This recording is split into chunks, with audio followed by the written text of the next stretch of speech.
Anda kembali dalam My News Petang. Pemirsa, dalam sepekan terakhir, unjuk rasa terjadi di sejumlah daerah. Dari aksi simpatik untuk Ahok sampai pengusiran Wakil Ketua DPR RI, Fahri Hamzah di Manado, Sulawesi Utara. Kemana Presiden ketika unjuk rasa tersebut diduga merajalela? Kami akan membahasnya bersama dengan pengamat politik Igor Dirgantara yang sudah hadir bersama kami di studio. Selamat petang, Bang Igor. Selamat petang, Bang Igor. Selamat petang, Bang Pak Igor. Abraham dan Mbak Anissa. Yang kita saksikan saat ini adalah potret bagian dari unjuk rasa yang sebetulnya diawali dari kasus Pak Ahok. Namun ada bumbunya, yaitu Save NKRI dan Pancasila. Seperti apa kedua hal ini bersinergi sebetulnya dalam aksi unjuk rasa yang kerap terjadi? Nggak ada, saya lihat NKRI ya NKRI aja ya. Keberagaman itu kita harus jaga. Bhinneka Tunggal Ika sudah jadi pegangan kita bersama. Persoalannya itu kan sekarang Ahok ini, Basuki Cahayapurnama, itu tidak saja dikalahkan oleh rakyat di dalam pilkada DKI Jakarta ya, warga negara yang dia pimpin sendiri. Ya, ini menarik, padahal kinerjanya 70%, tetapi dipilih cuma 42 sekian persen. Ini kan harusnya pertanyaan yang paling mendasar ya. Namun kenapa bisa begitu? 42% itu dari total warga Jakarta pemilih, itu angka yang tidak sedikit sebetulnya ya? Tidak sedikit, tetapi mengingat 70% kinerjanya baik, biasanya di dalam pilkada dari berbagai survei, kalau misalnya petahana itu 70% kinerjanya bagus, pasti terpilih kembali. Itu yang pertama ya. Yang kedua, pilkada DKI Jakarta kalau menang di putaran pertama sampai ada 2 putaran, misalnya dia menang di putaran pertama, biasanya juga menang di putaran kedua. Ya, ini tidak.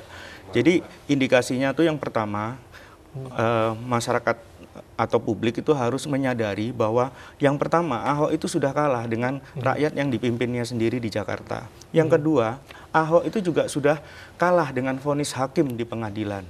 Terimalah itu. Kita ini kan negara hukum, supremasi hukum di atas segalanya, bahkan di atas politik. Seharusnya kita bisa menerimanya dengan hati yang terbuka, pikiran yang terbuka. Yang perlu dijaga itu kan keberagaman. Justru sekarang ini saatnya. Vonis hakim itu tidak salah saya lihat ya, justru harus ditaati. Kalau kita merasa ini negara hukum. Baik, terlepas dari vonis hakim yang sudah berlalu begitu, apa sih catatan Anda soal aksi unjuk rasa? Apa yang salah soal aksi unjuk rasa yang Anda evaluasi? Barangkali Anda cermati. Unjuk rasa yang belakangan, yang terhadap Pak Ahok ini. Yang terhadap Ahok, ya itu kan sebagai, jadi begini, vonis hakim sudah bulat 2 tahun ya. Nah, Ahok ini kan dan tim pengacaranya itu kan banding, berarti kan belum inkrah.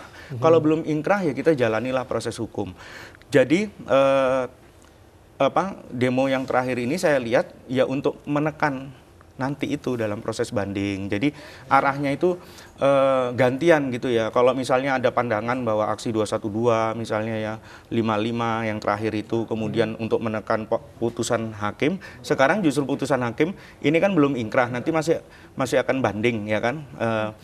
Sehingga itu kemudian malah bisa intervensi ke dalam putusan berikutnya, apakah bandingnya Ahok diterima atau enggak. Kan ada dua opsi. Pertama, hukuman Ahok memang jadi ringan atau dibatalkan. Yang kedua kan putusan terhadap Ahok itu malah diperberat, sebagaimana juga dengan vonis-vonis korupsi yang lain, biasanya dalam proses banding ya. Oke, Bang Igor, saat ini demonstrasi yang terjadi dari mulai di Makobrimob, kemudian beberapa daerah di Indonesia mengemukakan bahwa Save NKRI, anti intoleransi, anti radikalisme, seperti itu. Apakah Anda melihat ada radikalisme yang muncul atau justru seharusnya pemerintah yang memberikan penekanan di sini bahwa tidak ada loh radikalisme di Indonesia? Saya sih termasuk yang berpendapat bahwa tidak ada radikalisme.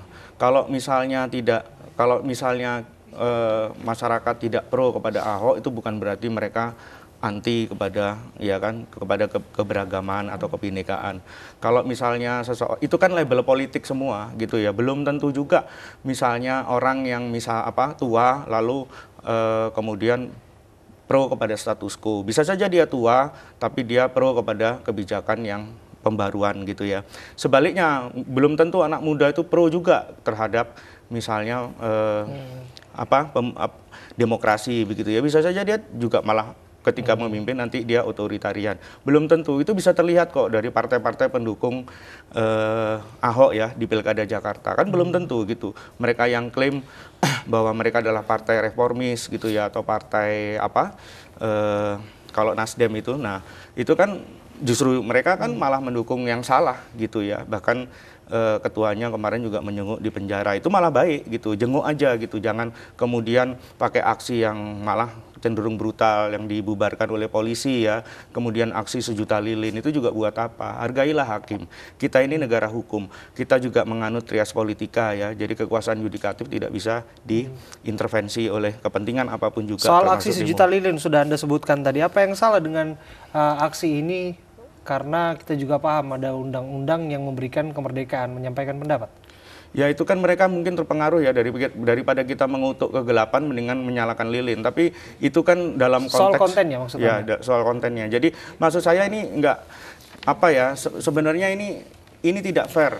Tidak fair buat apa masyarakat sekarang ini ya, dan tidak kondusif. Sebenarnya kalau kita ingin menjaga keberagaman, sudahlah vonis hakim itu sudah memutuskan. Lalu kemudian tim Ahok dan pengacaranya sudah bulat untuk menyatakan banding. Dan Ahok sendiri di penjara pun sudah menerima keputusan itu dan dia melakukan proses banding. Bang Igor, jika Anda melihat yang dilakukan pendukung Ahok merupakan aksi balasan, mungkin mereka berpikir bahwa demonstrasi yang dilakukan sebelumnya telah berhasil, akhirnya Ahok divonis penjara, lalu mereka ingin melakukan aksi balasan agar juga bisa menekan penegak hukum, seperti itu? Iya, itu pendapat saya.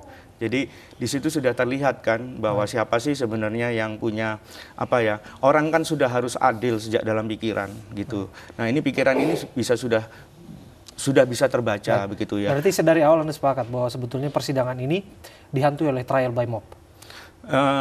Ya, kalau itu ya ada indikasi seperti itu. Tetapi kan begini ya, kalau misalnya Ahok itu kemudian dapat vonis 2 tahun, itu kan sebenarnya sudah jauh lebih ringan daripada kasus-kasus penodaan agama sebelumnya seperti yang dilakukan Lia Eden ya, lalu Arswendo Atmawiloto.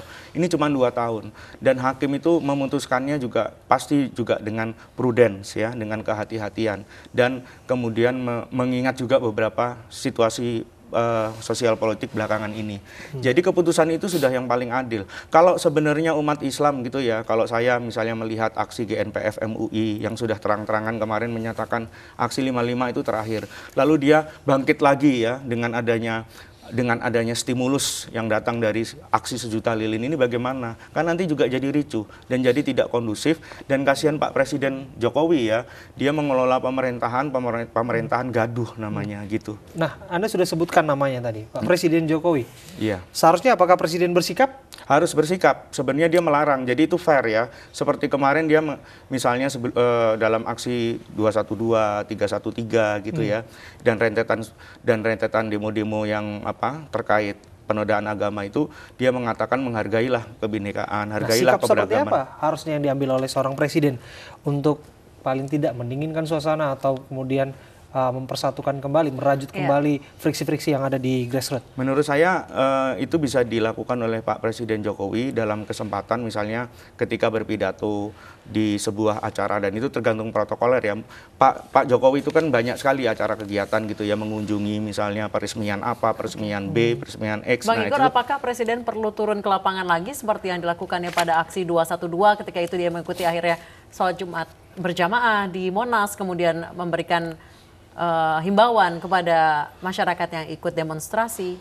Apakah perlu dilakukan lagi? Sekarang nggak perlu, karena kekuatan masanya jauh lebih besar aksi masa 212 ya, 312 atau GNPF MUI itu lebih besar ya masanya, dan lebih berakar gitu ya, sampai kalau aksi ini kan ada sponsornya gitu ya. Aksi 1 juta lilin itu pasti ada sponsornya, jadi ada penggalangan dana, jadi mungkin ada istilahnya uang transport dan sebagainya.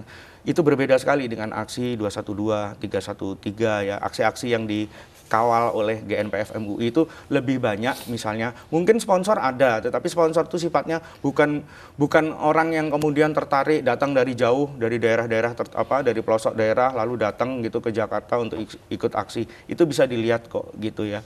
Jadi aroma keikhlasannya itu lebih kepada aksi 212, 312 ketimbang 1 juta lilin ini. Cuman reaksi balasan aja, dan ini sifatnya justru malah politik.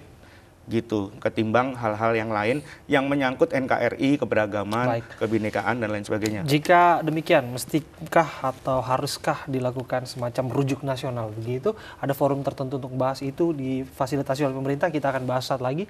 Kami kembali dalam iNews Petang saat lagi.